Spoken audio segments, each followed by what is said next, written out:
Here we have MRI on a 35-year-old with history of sciatica.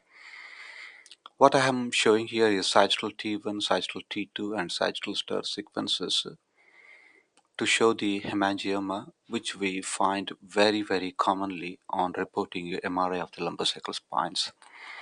So what we see is in the T10 vertebral body there is hemangioma.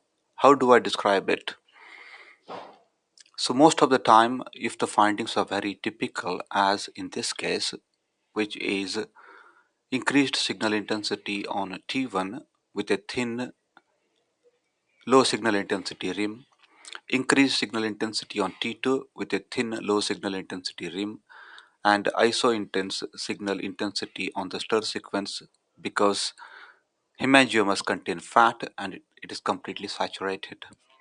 So usually in my report, I do not try to describe the findings. I write a typical incidental hemangioma is noted in the T10 vertebral body, which is of no clinical significance. I make it very clear in my report soon after mentioning hemangioma and comment that this is of no clinical significance.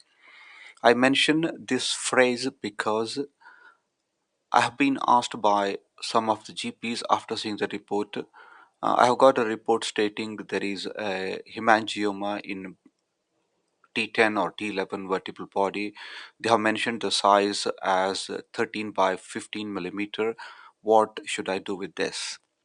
Definitely nothing needs to be done, but that is not reported by the radiologist, and I do not expect GPs to know that even large hemangiomas, which are of occupying nearly two-thirds of the size of the vertebral body, do not need any further management. So hence in my report, if the findings are very typical for a hemangioma, as in this case, I usually comment a typical incidental hemangioma is noted in the T10 vertebral body, which is of no clinical significance. I If it is of no clinical significance, I do not bother to give the size of the hemangioma, which might further confuse the reporting clinician that this might be something clinically significant.